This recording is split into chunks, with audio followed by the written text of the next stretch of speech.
Hi guys, శీషులో ఉన్నటువంటి hero character ఎవరైతే ఉన్నాడో పెద్ద ఆయన క్యారెక్టర్ అయితే మాత్రం మామూలు ఆయన కాదనమాట. ఆయన అయితే జోనాల్డ్ కమిల్లా అనే క్యారెక్టర్ అయితే ఉండిద్ది. మామూలుగా అయితే ఉండదు. ఉర్రూతులు ఊగించేసినట్టుకైతే మాత్రం మనకైతే చూపిస్తారనమాట. వాళ్ళైతే మాత్రం శీషు ఫస్ట్ పార్ట్ అయితే మాత్రం చాలా బాగుండేది. డైమండ్ లాగా ఉండిద్ది అనమాట. ఇది సెకండ్ పార్ట్ అని చెప్పుకోవచ్చు మనం. ఫస్ట్ పార్ట్ లో అయితే మాత్రం యాక్టింగ్ గానీ, కొరియోగ్రఫీ గానీ, సినిమాటిక్ గానీ చాలా బాగుండిద్ది. ఇక సెకండ్ హాఫ్ లో కూడా అవే ఉంటాయి అనుకుంటాం గానీ అవైతే మాత్రం ఎలా ఐడియాలు వస్తాయి కానీ వీళ్ళకి అర్థం కాదు. కానీ ఒక మామూలుగా అయితే తీయలేదు గాయస్. అసలుకి దీంతో పోలిస్తే ఫస్ట్ పార్ట్ బాగుందేమో అన్నట్టుగానే అనిపించింది నాకైతే మాత్రం. ఈ మూవీకి సెకండ్ పార్ట్ అయితే అవసరం లేదు. బట్ అయినా కూడా సీక్వెన్స్ ని, డ్రామాని కొద్దిగా ఎక్స్ప్లెయిన్ చేద్దామని సెకండ్ పార్ట్ అయితే తీశారనమాట. ఆ సెకండ్ పార్టే శీషు రోడ్ ఆఫ్ రివెంజ్.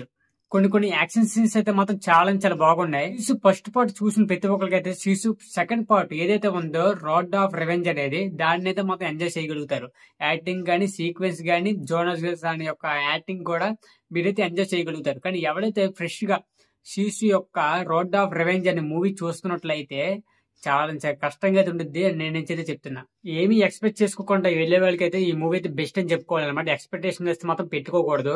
చూద్దాం దీనికి ఇంకా నెక్స్ట్ పార్ట్ ఉందో లేదో అనేది మనం అయితే మాత్రం వెయిట్ చేయాల్సిందే అనమాట. ఓకే గైస్, ఈ వీడియో ఇక్కడ ఎండింగ్ చేస్తున్న ఈ రివ్యూ మీకు నచ్చినట్లయితే లైక్ చేయండి, షేర్ చేయండి, సబ్స్క్రైబ్ చేసుకోండి, బెల్ ఐకాన్ కూడా ఆన్ లో పెట్టుకోండి. నెక్స్ట్ వీడియో కలుద్దాం. Okay, bye.